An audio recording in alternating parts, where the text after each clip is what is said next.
Hello again everybody, and welcome back to Test Flight in the MiG-21 Fishbed. And this is part 2 of the initial phase of this test flight series where I just do the basics and get quick and dirty through the procedures and just show you what all is available here in MiG-21. So last time around, a couple lessons learned that I noticed from the procedure is that number one, I didn't catch the DC generator switch until later on in the procedure. That means that the systems were running off of the battery only for the majority of that procedure until I got the DC generator up and running, which is a big strain on the battery and could potentially damage stuff due to not enough current being able to be pulled off the battery. So I've got to make sure that I get the DC generator switch, and also I called on the radio for startup clearance, but I didn't get a response because I didn't have the channel set to the right radio frequency. So I think I've got that part squared away, and this time around I'll catch at least those two procedures and make it go right this time. Okay, so let me pull up the checklist and we will just start one more time through the startup. Okay, so PO782 switches plus battery heat. Got it. Okay, then I go battery on, DC generator on. Got it. And let me check my battery voltage. Okay, 24.5, which looks good. Okay, let me go ahead and go. I don't know if that's a bug or if that's something that I'm just not doing correctly in the sequence. Okay, so let me get this going one more time. Battery, DC gen. Okay, radio power on, black box on. So let me go radio, and flight recorder. And now let me call for a startup clearance from the tower. Oh yeah, let me get the radio channel. So the channel for Nowchik that I'm on is going to be channel 14. So let me set my selector to 14. Okay, now I should be able to get Nowchik up on the radio. So F5, Nowchik, request startup. Nowchik, 105, запуск. Okay, well I'm okay. Got starter clearance, so let me go ahead and get my fuel pumps on. That's 2 mains plus a wonder what that one does. It's like another one, a fuel pump drain tank. So I'll get into the systems later on in the series and see exactly what that does. Okay, then get some switches over here. APU on, fire extinguisher switch on. That's another one I'm curious about what the actual function is. And move the throttle out of the detent up to the idle position. I'll position it just forward of idle. Okay, let me see. I've got it in the normal start position. Depress the starter. About 3-4 seconds, and the start cycle commences. I give it at least 45 seconds to run through the cycle. Monitoring my tachometer, I should get both the needles coming up here very, very shortly. Okay, there we go.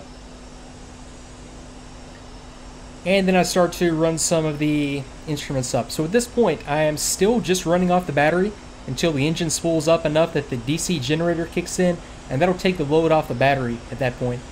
So I want to wait until that happens, until this is all the way up before I start getting the rest of these systems on. I'm looking for about 35% on needle number 1, 50% on needle number 2, and then I'll pull my throttle. Actually, I'll do that already. I'll pull my throttle all the way back to the idle position. Okay, that looks stable and about the right position, so I'll take that as good. Okay, gyros for instruments number 1, and that'll also be gyro number 2 on. That's right vertical console. I'm sorry, right horizontal console, so that was gyro. Got it. AC generator on, and then I go through the switches over on this side. So, let's see, first one, AC generator on, and then it was just go right down the panel and get all this stuff up and running.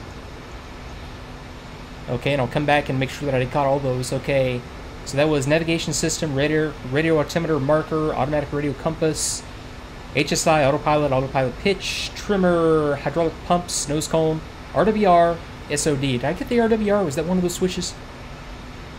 It must have been. No, it was not. That'll be over here. Okay, RWR. Got it, and I suspect that I need to get these on. SOD, that's my IFF. I'll go on.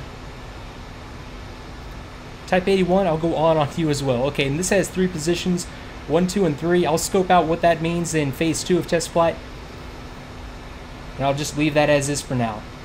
Okay, HSI, we'll go ahead and get my HSI calibrated. So depress until it's settled down. Okay, that looks good. Okay, let me go ahead and close and lock the canopy, get some pressurization going. So close, lock, and inflate the canopy seal. Okay, I'm not going to turn on the missile controller, pylons, or the gun sight. It's just going to be a quick, in the air, land type mission.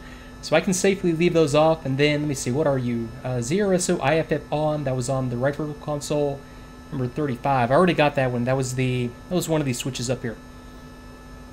Okay, I am powered up, and I am ready to taxi. So, at this point, yeah, let me go ahead and call for taxi clearance. Нальщик, 105, руление. And I know that when I get to phase 2, there's going to be a lot more stuff that I will want to do and want to have pre-set up in the cockpit, so that when I get into the air and especially get into the weapons deployment, anything that I can do right now when I'm on the ground to help me out and do a little bit of get-ahead work on switch throws and just status of systems, I will do later on. Okay, but let me go through the taxi process here real quick. Okay, all engine power settings are given on the number 1, the low, well, where's that number 2? Yeah, needle number 1. So everything where it says go for a certain setting, I'm going to be looking at gauge number 1. That's the low pressure compressor RPM. Okay, before taxi, check the flaps are in the takeoff position. Okay, and I'll go ahead and just verify that. Actually, no, I want takeoff position. That's the center position, so I'll depress that. Let me just verify visually that they're down. I think that's 25 degrees, if I remember correctly. A beautiful external model, too. I used to be into 3D modeling, and this was not easy for somebody to do. This is a good-looking model. Good-looking textures, too. Okay, got that. Always call ATC. I already got that. Let's see. Okay, got it.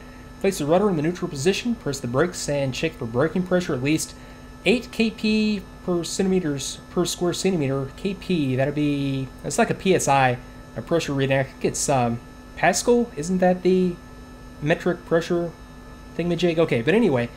Okay, I'm going to actuate my brake lever, and that's this little lever right here on my stick. Okay, actuate that. I'm looking for 8 units of pressure. And I'm taking that to be down here. So I've got, yeah, 13 on both sides. Okay, that's good. I'll just release. Okay, increase idle RPM to 80%. Release the brakes. When the aircraft starts to move, press, just do a quick brake check. And taxi at about 20 to 30 knots. Okay. And decrease the power. Okay, got that. And yeah, let's just taxi on out and take it slow. Let me stow the checklist until I get lined up on the runway. Okay, so I want to initially, let's see here. Okay, so let me just advance the throttle. About 80% is what it told me to do. Okay, quick check of the brakes. Looks good. Okay, and I'll just take it out here to the left and take off to my left or right. Okay, and nose wheel steering is just pretty much your standard, what you're used to. You just plug in some rudder, and the nose wheel steering takes you on around. It just handles a little bit differently than what you're probably used to. I'll say that about it. It takes a little bit, kind of like in the F-86, if you're used to nose wheel steering and that. It takes a little bit of forethought because it's not quite as responsive, or actually it's nowhere near as responsive as the A-10 or the F-15 when it comes to nose wheel steering, response, and authority. But it works. It just takes a little bit of getting used to. So I'll come out here to the absolute end of the runway, so I'll take it past this taxiway and then take it on out.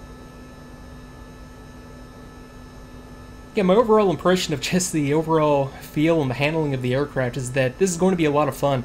I was recording some other videos and just doing some other, quick and dirty things just to get onto the internet forums earlier, and air-to-air employment is a lot of fun. There's a lot of detail involved. The radar is, I don't know, rudimentary isn't really the right term for it. The radar just, it works well, but there are a lot of constraints built into it that you're probably not used to flying Western aircraft or flying the MiG-29 or Sukhoi 27 when it comes to how air-to-air engagements go. And I'll get to that in 2 or 3 videos from now, just to show the basics of it.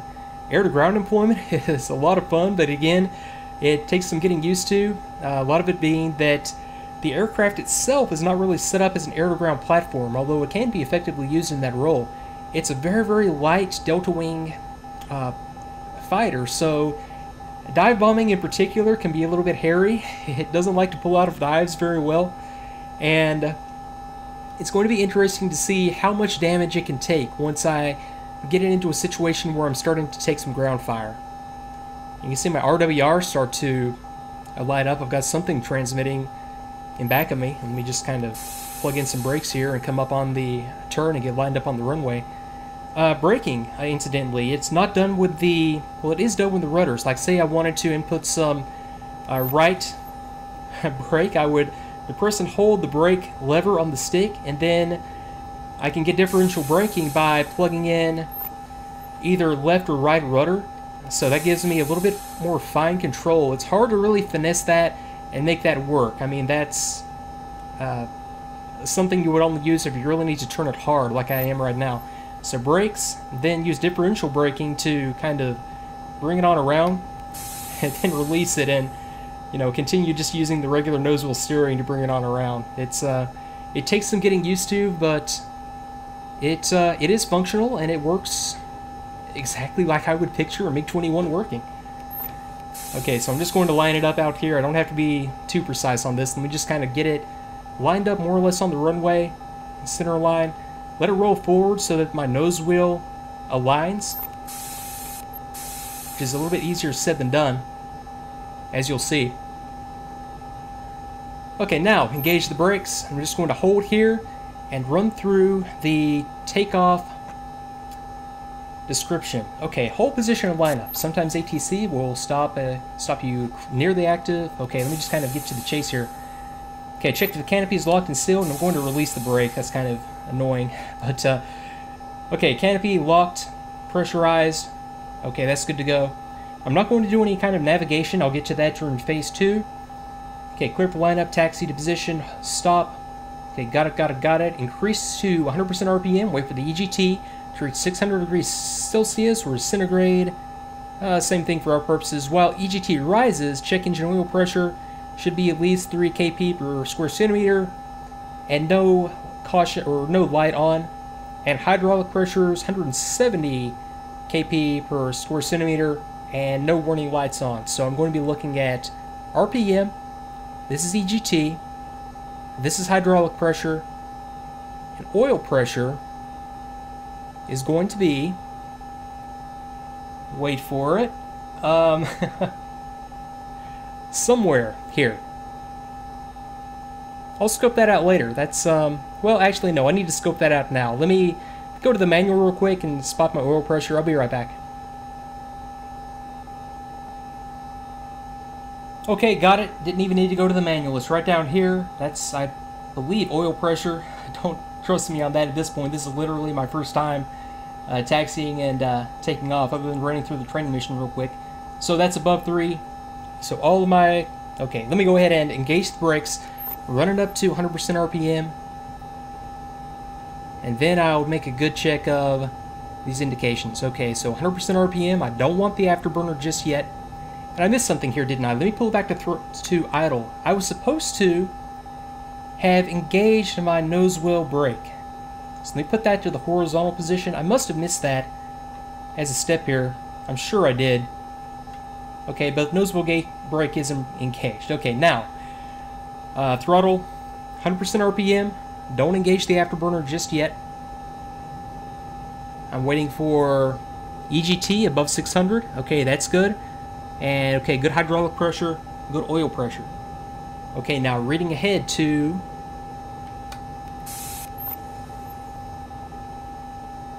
Okay, the brakes did not hold like I was expecting there.